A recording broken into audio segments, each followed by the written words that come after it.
আসসালামু আলাইকুম। সবাই কেমন আছেন?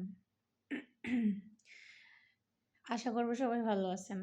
আলহামদুলিল্লাহ। আপনাদের দোয়ায় আমিও খুবই ভালো আছি। আর ভালো থাকার কারণটা হইছে, এমনও মানুষ আছে যাদের কোটি টাকার সম্পদ আছে, কোটি, কোটি টাকা আছে। কিন্তু তাদের মতো আল্লাহ এমন একটা মন দেয় নাই বা এমন একটা মনের কিছু সৃষ্টি করে নাই যে তারা চাইলেও উমরাতে যাইতে পারে না। তারা চাইলেও হজ করতে পারে না। কিন্তু সব করতে পারে।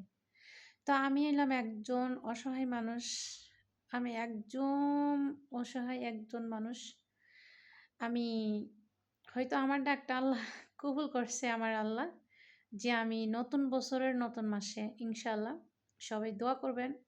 আমার একটা নিয়ত হইছে যে আমি আল্লাহর ঘর দেখতে যাব এবং আল্লাহর কাছে আমি ২ টা কথা বিচার দিতে যাব।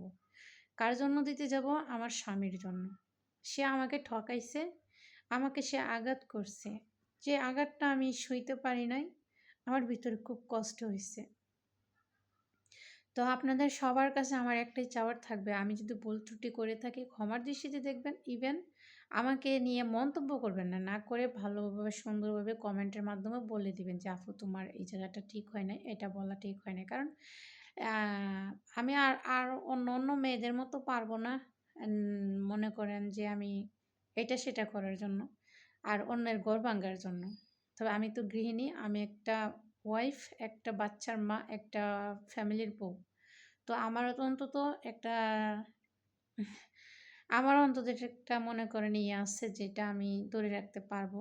এটাই আমি চাই। আর আমি মাঝে মধ্যে আমার মনে হয় যে আমার ফিল হয় যে আমি এরকম একটা কথা যদি বলি, হয়তো আমার এই কথাটা দিয়ে আমার এই মানে আমারটা তো বাস্তব রিয়েল ঘটনা। আমার এই ঘটনাটা দেখে আরো হয়তো ১০ টা মানুষ সতর্ক হবে, তার আর জীবনটা আমার মতো হবে না। তো সেক্ষেত্রে আমি আপনাদের সবার কাছে বলব, আপনারা আমার জন্য দোয়া করবেন।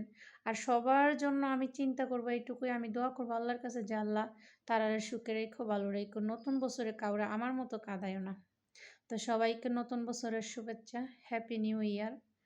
সবাই আমার জন্য দোয়া করবেন। আমি যেন সুস্থভাবে সহি সালামতে যেন আমি আমার নবীজির রওজা মুবারকটা দেখে আসতে পারি। আমি যেন আমার ঈমানটা ধরে রাখতে পারি। আমি যেন আমার ফ্যামিলিটা নিয়ে থাকতে পারি বা আমার বাচ্চাকে যেন আমি দেখতে পারি, টেক কেয়ার করতে পারি।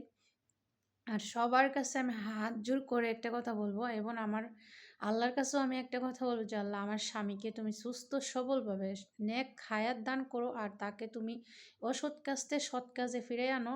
আর তুমি তাকে আল্লাহ আমার এই সংসারে সংসারী বানাইয়া দাও, তারে তুমি খারাপ পথ থেকে ভালো হতে আনো। আল্লাহ হাফেজ।